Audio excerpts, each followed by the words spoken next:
The human ship Horizon drifted toward the massive space station that hung in the darkness like a jewel. Captain Jake stood on the bridge, watching the alien structure grow larger on the screens. He had spent 20 years in Earth's defense forces, but nothing had prepared him for this moment. This was humanity's first official contact with the Galactic Assembly. "Distance to docking port?" Jake asked. 2,000 meters and closing," replied his pilot. "They're guiding us in with some kind of tractor beam." Lisa stepped up beside Jake. She was Earth's chief diplomat for this mission, chosen because she spoke 7 languages and had negotiated peace treaties on 3 continents. "Remember, Captain, we're here to make friends. Let them see the best of humanity." "I know the plan," Jake said. "Smile, be polite, and try not to mention all the wars." Behind them, Ben was busy scanning everything his instruments could detect. The scientist had never seen anything like this. The station was enormous, easily 50 times larger than anything humans had built. Its walls seemed to shift colors, and energy patterns danced across its surface like living light. "Their technology is incredible," Ben whispered. "I'm reading power signatures that shouldn't be possible. They're manipulating space itself." The Horizon settled into the docking port with barely a tremor. Jake straightened his uniform and nodded to his team. "Let's go meet our neighbors." The airlock opened and they stepped into a corridor that took Jake's breath away. The walls were transparent, showing the stars beyond. But when he looked closer, he saw the stars were moving in patterns, forming shapes and images. It was art and engineering combined in ways he couldn't understand. A figure waited for them at the end of the corridor. It was tall and slender, with skin that seemed to glow with a soft blue light. Its eyes were large and dark, and when it looked at the humans, Jake saw something in that gaze he didn't like. It was contempt. "I am ambassador of the alien said. Its voice came from a device on its chest, translating its words into English. "You are the humans from Earth." "That's right," Lisa said, stepping forward with her hand extended. "We're honored to meet you and the Galactic Assembly. We hope this is the beginning of a long friendship." Looked at her hand but didn't take it. "Your primitive gesture of grasping appendages is noted. We do not engage in such physical contact. It spreads disease and microorganisms." Lisa lowered her hand slowly, her smile fading just a little. Jake felt his jaw tighten, but he kept his expression neutral. "We'd like to discuss Earth's membership in the Assembly. We have much to offer." "Offer?" Tone suggested the idea was absurd. "You are newcomers who only achieved faster-than-light travel 40 years ago. They have been members of the Assembly for 50,000 years. You have nothing we need." Ben spoke up, trying to ease the tension. "Perhaps we could share our scientific knowledge. We've made several breakthroughs in quantum mechanics and genetic engineering." Made a sound that might have been a laugh. "Your quantum mechanics are what we taught our children 12,000 years ago. Your genetic engineering is crude by our standards. You are like infants who have just learned to walk, bragging to runners who have crossed continents." Jake felt heat rising in his chest, but Lisa put a gentle hand on his arm. She kept her voice calm.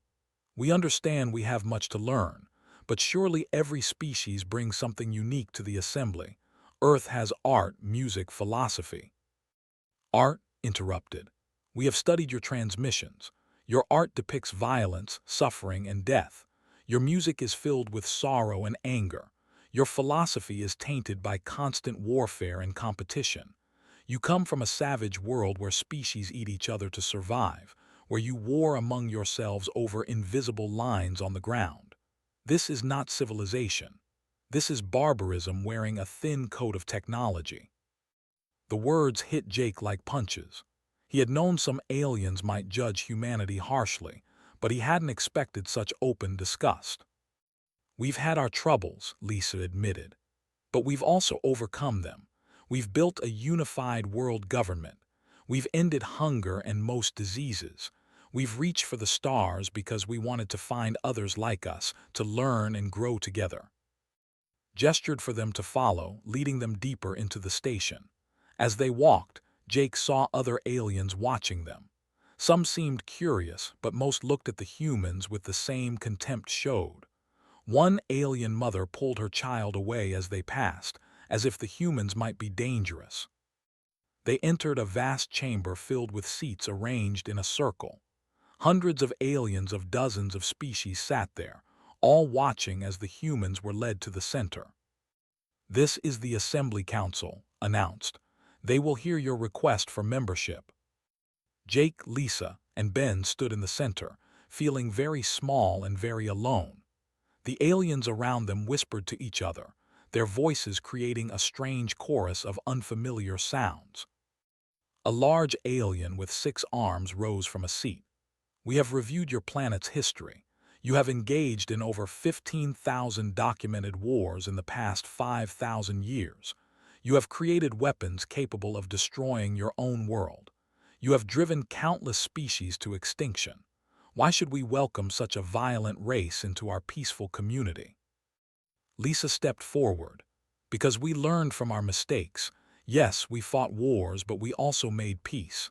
Yes, we created terrible weapons, but we chose not to use them. Yes, we harmed our world, but we're healing it now. We're not perfect, but we're trying to be better. Isn't that what matters?" "No," said another alien with crystalline skin. "What matters is that you are fundamentally dangerous. You evolved on a death world where everything wants to kill everything else. That violence is in your nature. You cannot change what you are." Ben tried to explain. "Earth isn't a death world. It's just more challenging than some planets.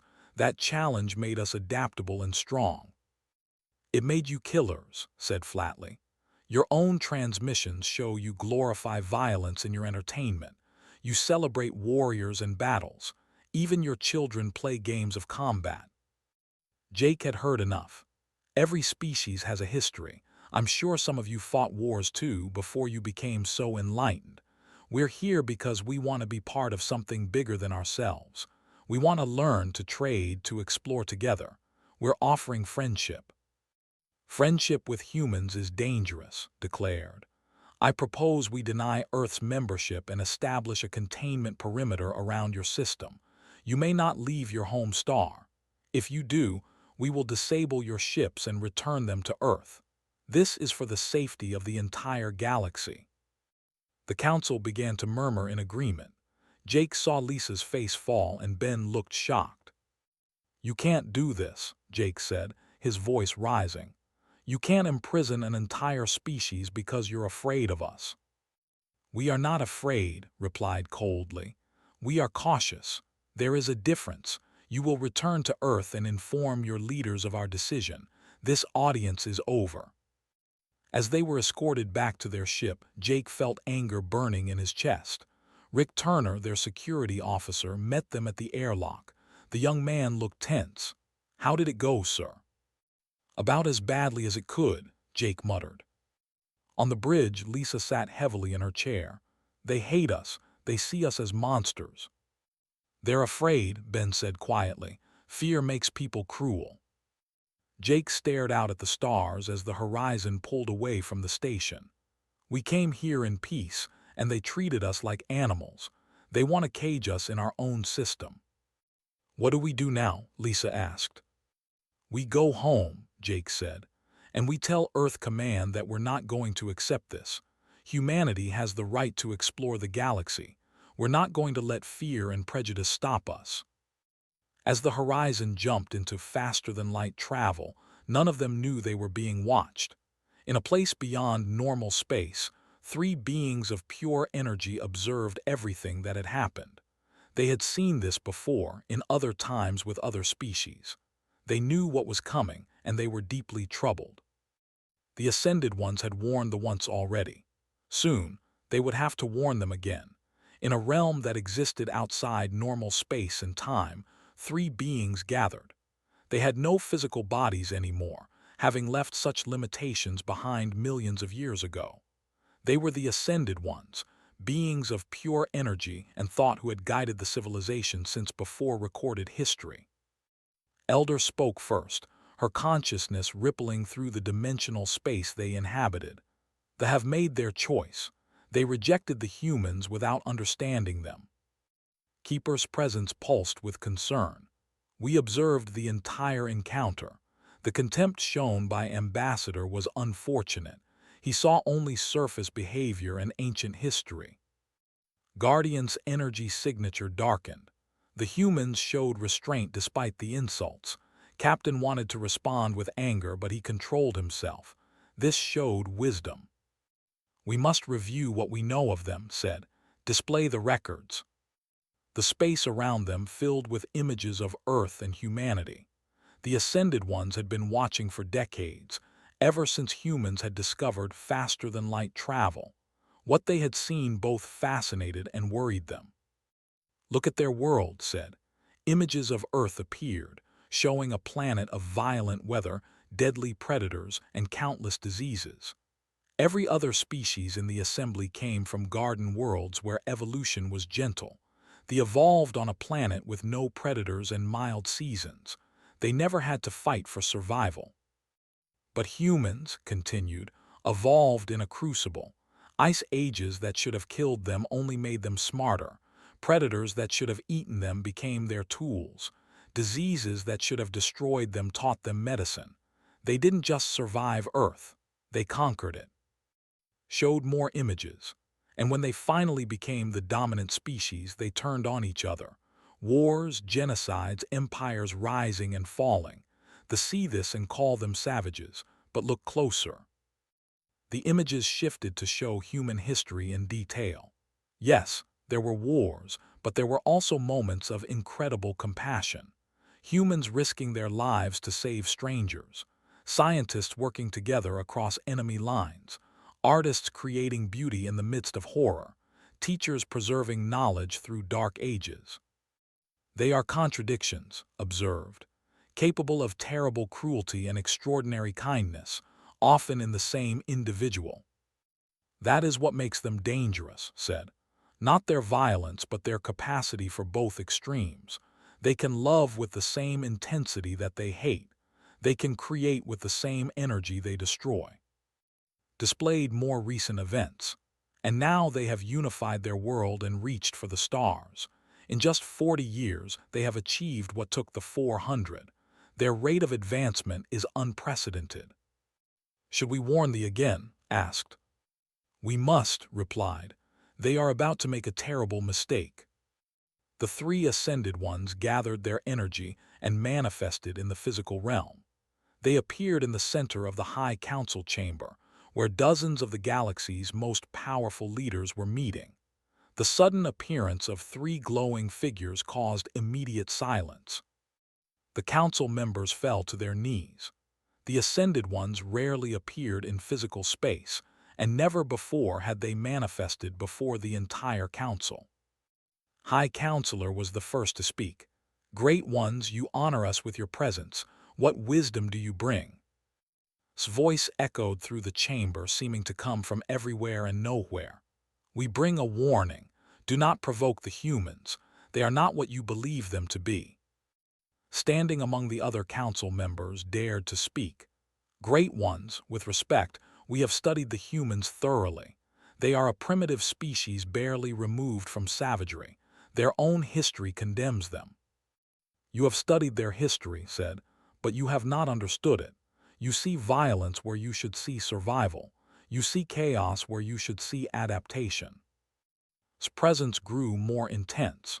The humans have done something none of you have ever had to do. They have fought against their own extinction every single day of their existence. This has made them into something unique in the galaxy. Spoke carefully. Great Ones, surely you cannot believe these primitives pose a threat to the assembly.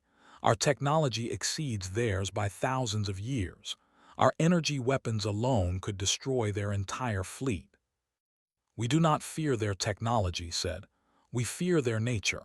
They do not think like you do. When faced with overwhelming force, most species surrender or negotiate. Humans do neither. They adapt. They improvise. They find ways to win that you cannot predict because you have never had to think that way. Another council member, a being from the peaceful species, stood up. But surely the solution is simple. We establish the containment perimeter as Ambassador suggested.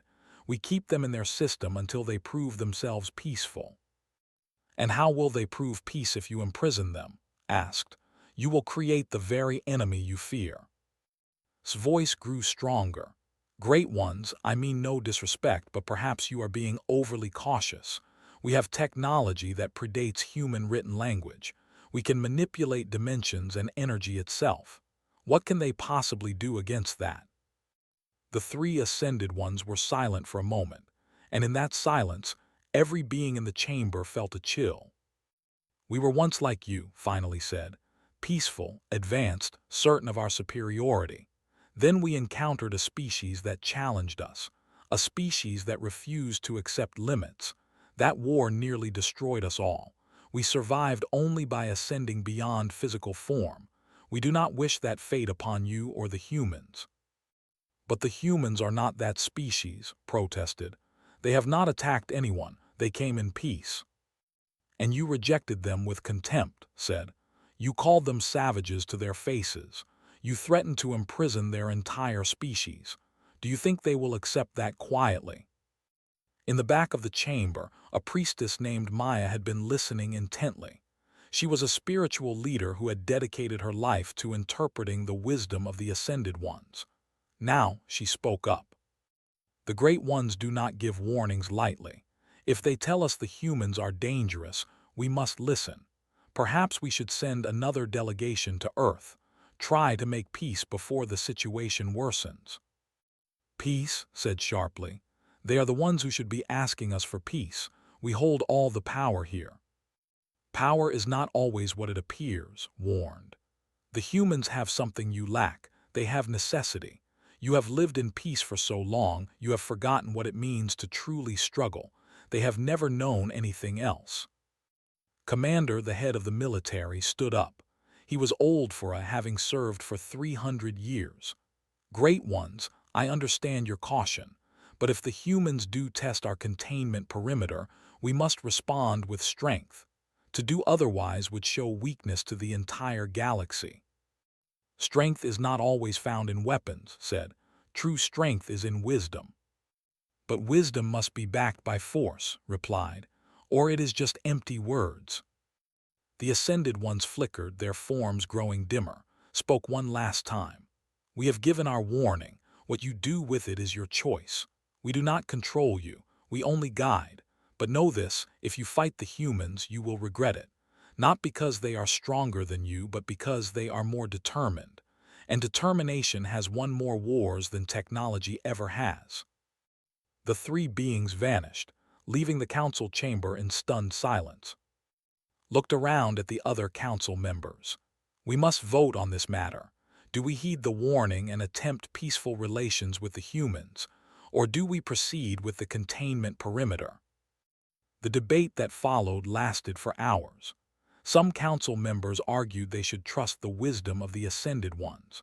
Others insisted that showing weakness to a primitive species would encourage other newcomers to challenge assembly authority. In the end, pride won over caution. The vote was close, but the decision was made. The containment perimeter would be established. Any human ship that crossed it would be disabled and returned to Earth. Felt vindicated. This is the correct decision. The humans will test the perimeter once, see our power, and accept their place. It will be a brief lesson. But Maya felt a deep unease in her soul. The Ascended Ones had never been wrong before. Why would they start now? As the council dispersed, began planning the deployment of his fleet. He would personally oversee the containment operations. When the humans came, and he was certain they would come, he would show them the might of a civilization that had ruled the stars for 50,000 years. What none of them understood yet was that the humans had already received the Assembly's ultimatum, and Earth Command was already making plans. They would not accept imprisonment. They would test the perimeter, and when they responded, humanity would respond in turn. The Ascended Ones watched from their realm beyond space, filled with sadness. They had tried to prevent what was coming. Now all they could do was witness it and hope that both species survived what came next. They had seen this pattern before, and it rarely ended well for those who underestimated humanity's ability to adapt and overcome. The research vessel Pioneer moved slowly through space toward the invisible line that marked the containment perimeter. Captain Amy sat in her command chair, watching the countdown on her screen. 200 kilometers to the boundary, then 100, then 50. "All stations report ready," said her first officer. The crew was small, just 15 people, all scientists and engineers who had volunteered for this mission. They knew the risks. Sam checked his engineering console one more time. He was the youngest crew member, barely 25, but he was the best engineer Earth had. "Engines are at full power. Emergency protocols are loaded and ready. If things go wrong, we can be out of here in 30 seconds. "Let's hope it doesn't come to that," Amy said.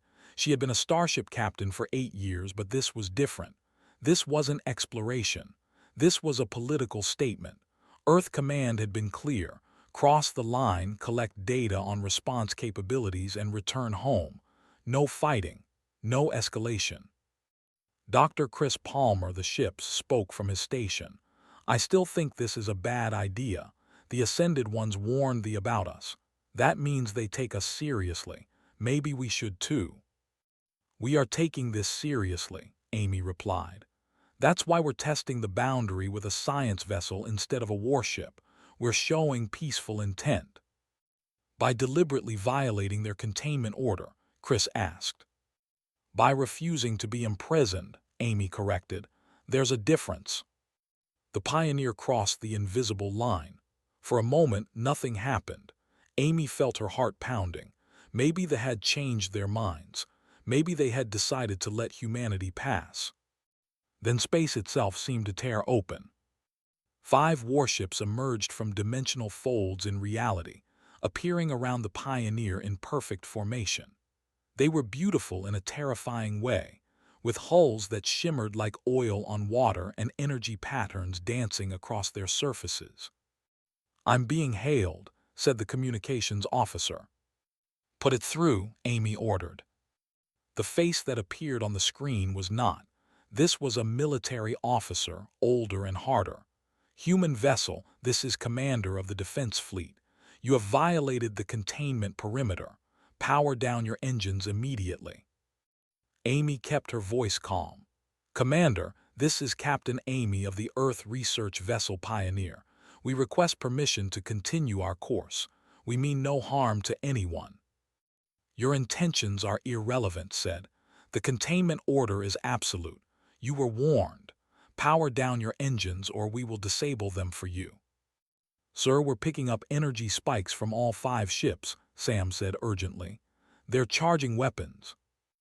Amy made her decision quickly. "Commander, we cannot comply. We are a sovereign vessel from a sovereign nation. We have the right to travel freely." "You have no rights here," replied. His image disappeared from the screen. "Weapons lock detected," Sam shouted. "They're targeting our engines." "Evasive action," Amy ordered, but she knew it was useless. The Pioneer was a research ship, not built for combat or high-speed maneuvers. A beam of bright blue energy lanced out from the closest ship. It struck the Pioneer's engine section with surgical precision. The ship shuddered, and alarms began blaring throughout the hull. "Main engines are offline," Sam reported, his fingers flying across his console. "They didn't destroy them, just disabled them somehow. I've never seen anything like this. The energy pattern is still active, preventing any repairs." "Can we use backup thrusters?" Amy asked. "Not enough to get away. We're dead in space." On the screen, his face reappeared. "Your vessel will be towed to the nearest assembly station. Your crew will be returned to Earth on the next available transport. Your ship will be kept as evidence of your violation." "Like hell," Amy muttered. "All hands abandon ship. Get to the escape pods now." "Captain," Chris looked shocked. "You're just giving up." "No," Amy said with a slight smile. I'm making sure everyone survives. Sam, activate the emergency beacon. Full spectrum broadcast. I want Earth Command to know exactly what happened here and exactly what kind of weapons these ships have. Sam's eyes widened as he understood. That's why we came. Not to cross the line, but to get them to show us their capabilities. Move, Amy ordered. The crew scrambled to the escape pods. Amy was the last one in, following the ancient tradition that a captain leaves the ship last. As her pod ejected, she looked back at the Pioneer.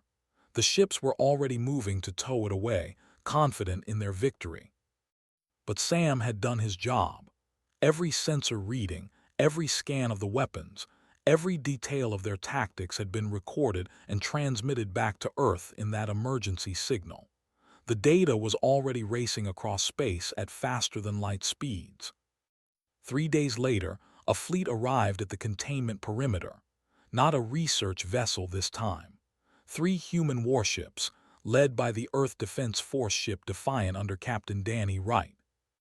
Danny stood on his bridge looking at the tactical display. They had 15 ships arrayed along the perimeter. His force was outnumbered 5-1. The odds were not good. "Sir, we're being hailed," his communications officer reported. His face appeared on the screen. He looked pleased.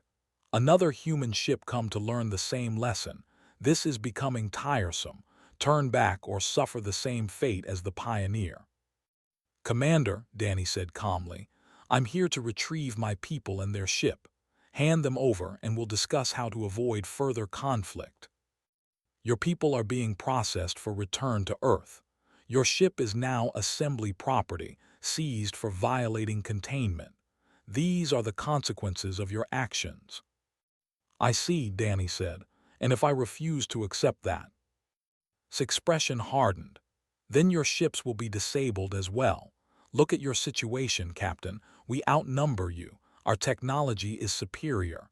Our weapons can disable your vessels without destroying them. You cannot win this engagement." "Maybe not," Danny agreed, "but we can sure make you work for it. All ships execute pattern Sierra 7. On the tactical display, the 3 human ships suddenly broke formation. They didn't retreat. Instead, they scattered in different directions, each one taking a different vector. Blinked in surprise. What are they doing? His tactical officer was equally confused. "There. Splitting up, sir. Standard doctrine would be to maintain formation for mutual defense." "Then they are fools," decided. "Split our forces. 5 ships per human vessel, disable them all." But as the fleet split up to chase the human ships, Danny smiled grimly. This was exactly what he wanted.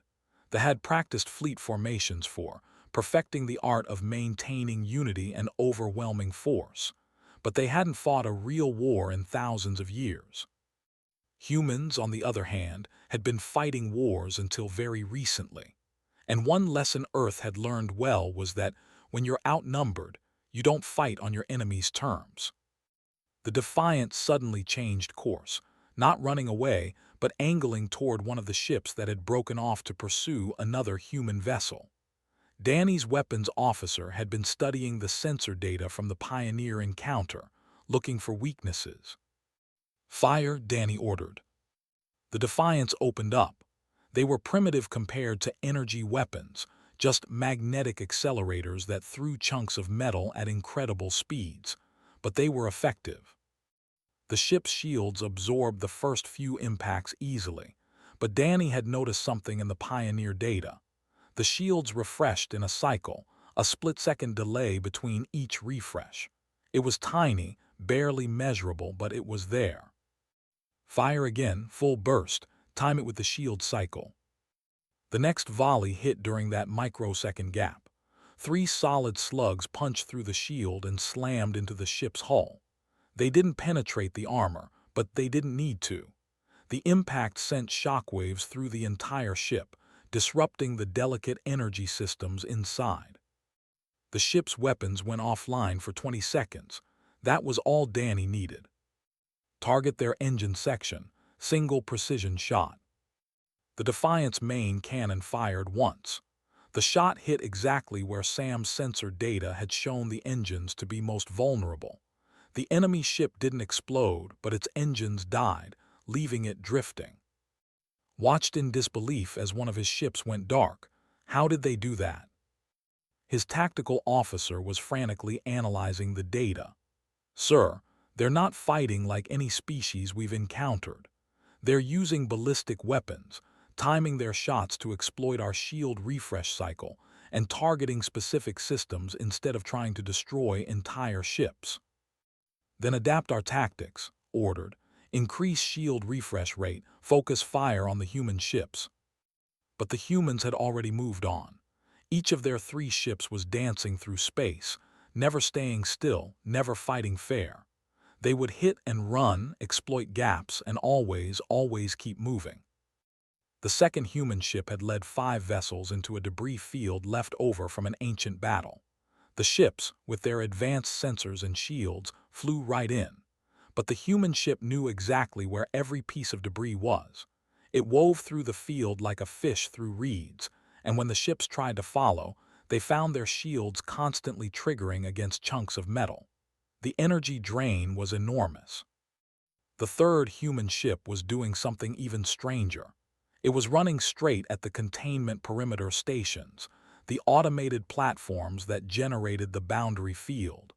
The ships chasing it assumed the humans were panicking, but then the human ship opened fire on the stations. They're destroying the perimeter, his tactical officer reported. If enough stations go down, the containment field will collapse. Felt something he hadn't experienced in centuries, fear. Not fear for his life, but fear of failure.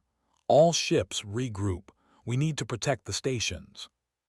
But regrouping meant abandoning the pursuit of the human ships. And the moment the ships pulled back, Danny saw his opening. Now, he ordered, straight for the Pioneer. The Defiant broke through the line, its shields taking hits from energy weapons but holding. The ship raced toward where the Pioneer was being held, with escape pods scattered around it. Realized too late what the humans had been doing. The entire battle had been a distraction. They didn't care about winning or destroying ships. They only cared about one thing, getting their people back. Stop them, ordered, but his ships were out of position, scattered across the battle space. The Defiant reached the Pioneer and began recovering the escape pods one by one. The other 2 human ships had looped back and were now providing cover fire, keeping the ships at a distance. Danny personally supervised the recovery operation. Come on, he muttered. 15 pods, 15 souls. The last pod locked into place, just as an energy beam grazed the Defiant's shields. Got them all, his crew reported. Attach tow cables to the Pioneer, Danny ordered. We're taking her home. Sir, the fleet is regrouping. They're going to hit us hard. Then let's not be here when they do. All ships prepare for emergency jump. On my mark. Mark. The 3 human ships, with the Pioneer in tow, jumped to faster-than-light speed. They were gone before they could stop them. In the silence that followed, stared at the empty space where the human ships had been. He had started the day confident and certain. He ended it confused and disturbed. His ships had taken damage, but none were destroyed. The humans had deliberately avoided killing anyone, but they had won. Against superior numbers and superior technology, they had achieved their objective and escaped. Send a message to the High Council, said quietly. Tell them the humans are more dangerous than we thought. High Council chamber was filled with voices raised in anger and confusion. Holographic displays showed the battle at the containment perimeter over and over again. Each viewing made the reality more undeniable. Humanity had won. Impossible, shouted. They were outnumbered 5-1. Our technology is thousands of years more advanced. And yet they retrieved their vessel and crew, said quietly. The High Counselor looked older than he had just days ago. Commander, explain how this happened.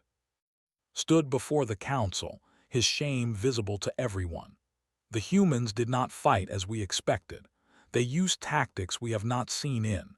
They exploited weaknesses in our systems that we did not know existed. They fought with a creativity and desperation that our forces were not prepared for. Desperation, another council member scoffed. They are primitives playing with weapons they barely understand. No, said firmly. That is what we want to believe, but it is not true. The humans are not primitive. They are different. They think differently. They fight differently. When we expected them to surrender, they attacked. When we expected them to fight honorably, they fought to win. Maya, the priestess who had spoken up during the Ascended One's last visit, rose from her seat. The Great Ones warned us. We did not listen. How much more must we ignore before we learn? The Ascended Ones are wise, admitted, but they have been gone from physical reality for so long. Perhaps they do not understand what it means to maintain order in the galaxy. If we show weakness to the humans, every other species will challenge us. Before anyone could respond, the air in the center of the chamber began to shimmer. Light gathered and condensed, forming three glowing figures. The Ascended Ones had returned. Every being in the chamber fell silent. This was unprecedented. The Ascended Ones had never appeared twice in such a short time.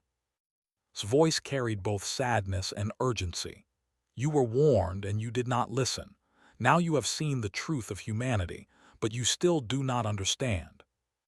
Great Ones said, bowing his head, we acknowledge our defeat, but surely now we must respond with overwhelming force. We cannot allow this challenge to stand. You call it defeat, said, but you should call it mercy. The humans could have destroyed your ships. They chose not to. They could have killed your crews. They chose not to. They fought only to reclaim what was theirs and then they left. Does this sound like the action of savages? It sounds like weakness, said, then immediately regretted his words before the Ascended Ones. No, replied, his tone sharp. It sounds like wisdom. The humans know something you have forgotten. There is no glory in unnecessary death. There is no honor in killing those who cannot truly threaten you. They could have made you martyrs. Instead, they made you look foolish. That is far more devastating to your pride. Moved closer to the council members. You wish to know why we fear the humans, not for their weapons or their tactics. We fear them because we see in them what we once were. Allow us to show you. The chamber filled with light, and suddenly everyone could see visions, images flowing directly into their minds. They saw humanity's history, but not as they had seen it before, not as a list of wars and atrocities. They saw a species fighting for survival against impossible odds. Ice ages that covered half the planet.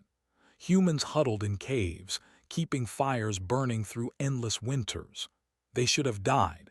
Instead, they learned to make clothing, to hunt together, to tell stories that preserved knowledge across generations. Plagues that killed millions. Humans burying their dead, and then immediately working to understand the disease, dissecting corpses to learn how death worked so they could prevent it next time. Predators that hunted them. Humans studying the predators, learning their patterns, developing weapons and traps, turning prey into hunter. Wars between tribes, nations, empires. But within those wars, moments of incredible humanity. Enemy soldiers sharing food in trenches. Medics treating wounded from both sides. Generals making peace because they were tired of sending children to die. Do you see? Asked. Every horror in their history made them stronger. Every tragedy taught them something. They did not have the luxury of peace. They earned it through blood and tears and endless determination. The visions continued. Humans building cities in deserts and jungles and frozen wastelands. Humans creating art even during wars, because beauty mattered even when surrounded by death. Humans reaching into space not because it was easy, but because they refused to be bound by their world. They are not peaceful by nature, explained. They are peaceful by choice, and that choice made every day against their instincts is what makes them stronger than you. The visions shifted to show something else. The Ascended One's own past, millions of years ago when they were still physical beings. They too had been warriors once. They too had fought wars that nearly destroyed them. They had made a choice to ascend, to leave physical form behind and become beings of pure thought. But that choice had cost them something important. We gained wisdom, said, but we lost passion. We gained peace, but we lost the fire that drives creation. We look at the humans and see what we used to be. We see the potential we once had. They are walking the same path we did, but they are doing it faster and with less loss. You fear they will surpass you? Asked in wonder. We fear they already have, admitted. In ways that matter most, they love more fiercely than we ever did. They create with more passion. They sacrifice themselves for others without hesitation. These are not the traits of savages. These are the traits of a species that has looked into the abyss and chosen to build bridges across it. Spoke up, his voice uncertain for the first time. Then what should we do, great ones? We have already provoked them. How do we make peace with a species we have insulted and attacked? You approach them with honesty, said. You admit your mistakes, you ask for forgiveness. The do not apologize to lesser species, said automatically, then paused. Forgive me, old habits of thought. That is precisely the attitude that will destroy you, warned. The humans are not a lesser species. They are simply younger. There is a difference. Maya stood up again. Great ones, I wish to volunteer. Let me go to the humans. Let me speak with them on behalf of the people, not the council. Let me try to build a bridge. That is dangerous, said. The humans may take you hostage or harm you in revenge. No, said firmly. They will not. That is what we have been trying to tell you. The humans are not cruel. They are not vindictive. They are angry, yes, but they are also capable of forgiveness if approached with sincerity. I will go, Maya declared. With or without the council's permission. The great ones have spoken. I will not ignore their wisdom again. The ascended ones flickered, preparing to depart, but spoke one last time. There is something else you must know. The humans are gathering their fleet. They are preparing to break your containment permanently. If you meet them with force again, there will be war, a real war. And war with humanity is not like the conflicts you remember from your ancient past. They do not fight for glory or territory. They fight for survival, and they are very, very good at surviving. How long do we have? Asked. Days, replied. Perhaps a week. They are moving their fastest ships into position now. They will not wait for you to be ready. They will strike when it serves them best. Then we must mobilize, said. No, Maya said firmly. We must make peace before it is too late. The ascended ones vanished, leaving the council in turmoil. Looked around at the other members. We must vote. Do we prepare for war, or do we send Maya to negotiate peace? The debate was fierce. Some argued that sending a single priestess to negotiate showed weakness. Others argued that sending their military would guarantee war. While they argued, Maya made her decision. She would not wait for the council's permission. She walked out of the chamber and went directly to the docking bay where her personal ship was kept. Within an hour she was in space, heading toward human territory. She broadcast her intentions on all frequencies. She was coming alone, unarmed, seeking peace. On Earth, Admiral Kate Foster received the message. She sat in Earth Command headquarters, surrounded by tactical displays showing the human fleet preparing for operation.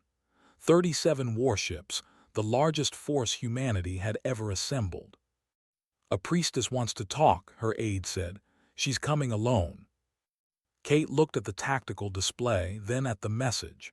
She could ignore it, continue with the operation, and break the containment by force. Or she could take a chance on peace. Jake was standing nearby. He had been recalled from the horizon to help plan the operation. Admiral, I met Ambassador. He was arrogant and cruel, but not all are like him. Maybe this priestess is different. Or maybe it's a trap, Kate said. Maybe, Jake agreed. But the Ascended Ones warned them about us. That means something. Maybe some are finally listening. Kate made her decision. Let her come, but under guard. I want 3 ships escorting her the entire way. If this is a trick, we'll know immediately." "And if it's not?" Jake asked. "Then maybe," Kate said, "we can end this before it becomes something worse." In space, Maya's small ship flew toward Earth, escorted by 3 human warships. She prayed to the Ascended Ones that she was not too late, that the humans would listen, and that she could somehow bridge the gap between 2 species who had started so badly. Behind her, the military prepared for war. Ahead of her, the human fleet prepared for war. And between them, one priestess carried the fragile hope of peace. Maya's ship landed at Earth Command headquarters under a sky filled with clouds. She had never been to a planet quite like Earth before. The air was thick with moisture, and she could feel the gravity pulling at her harder than on any world.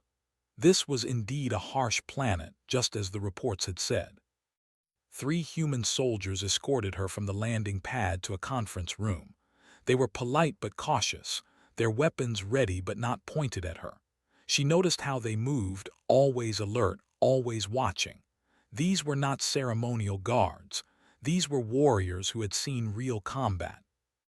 Admiral Kate Foster was waiting in the conference room, along with Captain Jake and diplomat Lisa.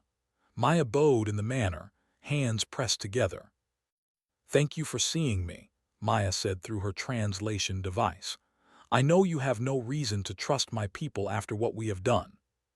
Kate studied the alien priestess carefully. "You came alone, without weapons, through our defensive perimeter. That took courage or foolishness. I'm trying to decide which." "Perhaps both," Maya admitted. She sat down at the conference table, her movements graceful despite the heavy gravity. "I come bearing a message from the Ascended Ones, though not all of my people are ready to hear it." "The Ascended Ones," Jake said. "Your gods, why do they care about us?" "Because they see in you what they once were," Maya replied. "And they fear that we will make the same mistakes they made long ago. They warned us not to fight you. We did not listen. Now I am here to try to prevent a war that will hurt us both." Lisa leaned forward. "Your ambassador called us savages. Your council voted to imprison us in our own system. Your military attacked our research vessel. Why should we believe you want peace now?" "Because not all think like," Maya said earnestly. "Many of us have lived in peace for so long that we have forgotten what conflict truly means. We see your history of wars and violence, and we judge you without understanding. But the Ascended Ones showed us the truth. They showed us that your violence was survival, not cruelty, that your wars taught you lessons we never had to learn." "That's very pretty," Kate said, her tone skeptical. "But words are easy. What can you actually offer us?" Maya reached into her robe and pulled out a small data device. "This contains the access codes to disable the containment perimeter, not just in one location but the entire system. I am giving you the means to break free without firing another shot." The 3 humans looked at each other in surprise. "You have the authority to do that?" Jake asked. "No," Maya admitted. "I am acting without the Council's permission. When they find out, I will likely be exiled or imprisoned. But I believe the Ascended Ones more than I believe my own government. They say you are not our enemies. I choose to trust their wisdom." Kate took the device carefully. "This could be a trap. These codes could trigger defenses instead of disabling them." "They could," Maya agreed. "But they do not. I swear this on my faith and my life." "Why are you doing this?" Lisa asked. "Really, what do you gain?" Maya's expression grew sad. "I gain the chance to prevent a war that will teach my people a lesson they are not ready to learn. Commander is gathering the largest fleet they have assembled in 10,000 years. He is preparing to crush your fleet and restore our pride. He does not understand that pride is not worth the lives it will cost." "How large is this fleet?" Kate asked sharply. 73 warships," Maya said, "with weapons capable of tearing apart planets. Believes that overwhelming force will make you surrender. He does not understand that you do not know how to surrender." Jake stood up and walked to the window, looking out at the military base below. We have 37 ships ready to fight, against 73. Those are bad odds. But you were going to fight anyway, Maya observed. Were you not? Yes, Kate admitted. We were, because living free is worth dying for. That is what the Ascended Ones tried to tell us, Maya said softly, but does not understand. He thinks you are being irrational. In philosophy, survival is the highest good. The idea of choosing death over submission makes no sense to him. Then he doesn't understand humans at all, Lisa said. We've chosen death over submission many times in our history. It's how we became who we are. Maya nodded slowly. I am beginning to understand that. Your species frightens me, but I am also beginning to admire you. You have something we lost long ago, a fire that refuses to go out. Kate made a decision. I'll have our people verify these codes. If they're genuine, we can avoid a battle. But that still leaves the larger problem. Your council won't accept human independence. Even if we disable the perimeter, they'll just try again. Which is why I need your help, Maya said. I need you to come with me back to meet with the council face to face. Let them see you as people, not as abstracts. Let them hear your story from your own voices. The last time we tried diplomatic contact, treated us like animals, Jake said bitterly. I know, Maya said, and I am ashamed of that, but please understand most have never left their comfortable worlds. They have never struggled. They have never been hungry or afraid. They cannot imagine what your life has been like. If you could show them, if you could make them understand, perhaps they would see you differently. Or they'll just arrest us, Lisa said. I will guarantee your safety with my own life, Maya promised. If the council tries to harm you, they will have to go through me first. The three humans looked at each other, communicating without words in the way that people who have worked together for years can do. Finally, Kate spoke. I'll bring 5 ships as escort, not to threaten but to ensure safe passage. We'll meet with your council, but if this is a trap, if they try to imprison or harm any of us, we will fight our way out, and then there will be war for certain. Understood, Maya said. I ask for nothing more than a chance. 3 days later, a small fleet approached the 5 human warships escorted Maya's vessel, flying in formation that was both defensive and respectful. They were not attacking, but they were ready to fight if needed. The High Council was in chaos when they learned what Maya had done, demanded her immediate arrest. But the High Counselor made a different choice. Let them come, he said. Let us hear what they have to say. The Ascended Ones have never been wrong before. Perhaps it is time we finally listened. His fleet was still being assembled in distant space, not yet ready to launch. When he heard that humans were approaching he demanded permission to intercept them. Refused. Stand down, Commander. That is an order. The meeting took place not in the council chamber but in the Hall of Memory, where they kept the records of their entire history. It was a deliberate choice by. He wanted the humans to see that they had their own story, their own struggles from long ago. Jake, Lisa, and Ben entered the hall flanked by Maya. Behind them, Admiral Kate Foster and Captain Danny Wright stood as military representatives. The council members were already seated, watching the humans with expressions ranging from curiosity to hostility. Spoke first. Humans of Earth, you have been brought here under unusual circumstances. Priestess Maya has acted without authority to offer you safe passage. Normally, this would be cause for severe punishment, but the Ascended Ones have spoken clearly. They believe we have misjudged you. I am willing to consider that possibility. Speak, and we will listen. Lisa stepped forward. She had prepared a speech, something diplomatic and careful. But looking at the council members, she realized that careful words would not work here. They needed truth, raw and unpolished. You called us savages, Lisa began. You looked at our history and saw only violence. You're right. We have been violent. We have fought wars. We have killed each other over land, resources, ideas, and pride. Our planet is soaked with blood from a million conflicts. nodded as if this confirmed everything he believed. But that's not the whole story, Lisa continued. We fought those wars because we had to, because Earth is not a paradise. It's a world that tried to kill us every single day. Ice ages, predators, diseases, natural disasters.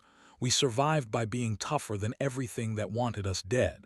And yes, sometimes we were tougher than we needed to be. Sometimes we turned on each other. But we learned. Jake took over. Every war taught us something.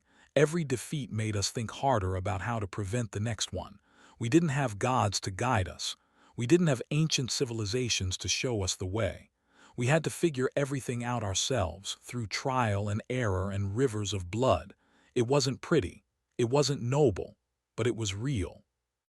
Ben spoke next. You've had peace for 50,000 years. That's remarkable. That's something to be proud of. But it also means you don't understand what peace costs. For us, peace is not natural. Peace is something we have to fight for every day. We have to choose it over our instincts. We have to work at it. And that makes you superior to us, challenged. No, Lisa said firmly. It makes us different, not better, not worse, just different. We have strengths you lack. You have strengths we lack. That's why we wanted to join the assembly. Not to conquer or dominate, but to learn from each other. At that moment, space itself seemed to shimmer in the center of the hall. The ascended ones appeared once more. They speak truth, said. Listen to their words with your hearts, not just your minds. Address the council. You asked us why we warned you about the humans. We will show you one final thing. We will show you what happens if you fight them. The hall filled with visions again, but these were not memories. These were possibilities, futures that could happen. They saw war, not a brief conflict, but a grinding, terrible struggle that lasted years. Ships destroyed, human cities burned, billions dead on both sides. The war spreading across the galaxy as other species were forced to choose sides. Civilization itself threatened. But more than that, they saw the cost to the soul. They saw a peaceful people twisted by war into something cruel.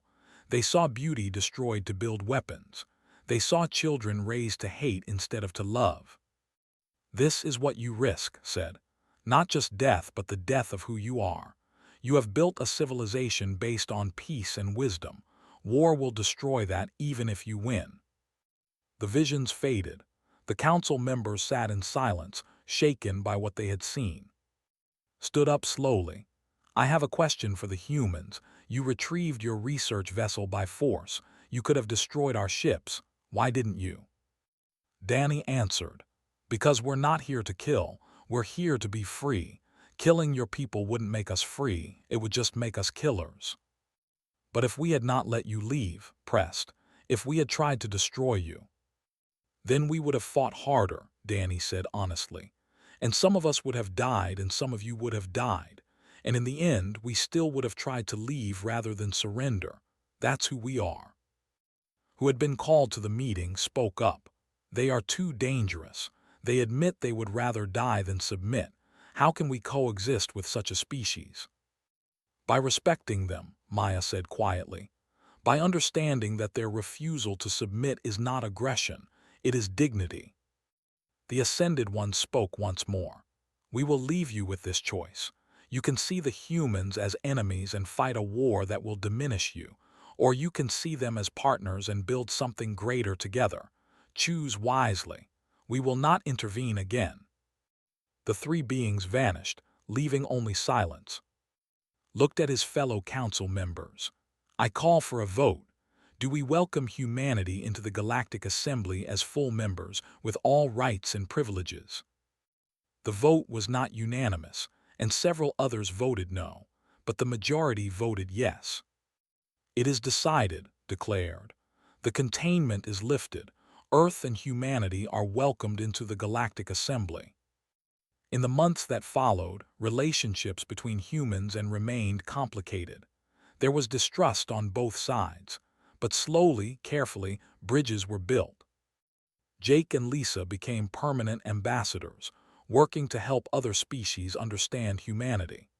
Ben began collaborative research projects with scientists, finding that human intuition and knowledge combined beautifully. Maya stayed on Earth for a year, learning about human culture. She visited museums and war memorials, trying to understand the species that had changed her entire civilization's perspective. She became a friend to the diplomatic team, someone who could explain thinking to humans and human thinking too. Danny and met again, not as enemies but as military professionals. They trained together, sharing tactics and strategies, learned that human unpredictability could be an asset, not just a liability. Danny learned that precision had its own value. 5 years after first contact, a joint human exploration mission launched to investigate an unknown region of space. The crew was mixed, both species working side by side. When they encountered a new civilization, it was a human captain and an ambassador who made first contact together. The Ascended Ones watched from their realm and were satisfied. They had seen the pattern before, a young species meeting an old one, conflict arising from misunderstanding, and finally, if both sides chose wisdom, the birth of something new. Humanity had proven they were not savages. They had proven they could still learn and change. And the galaxy was richer for having both of them in it, complementing each other's strengths and forgiving each other's weaknesses. The warnings had been heeded. The war had been prevented. And two species that had almost destroyed each other became the foundation for a new era of cooperation across the stars.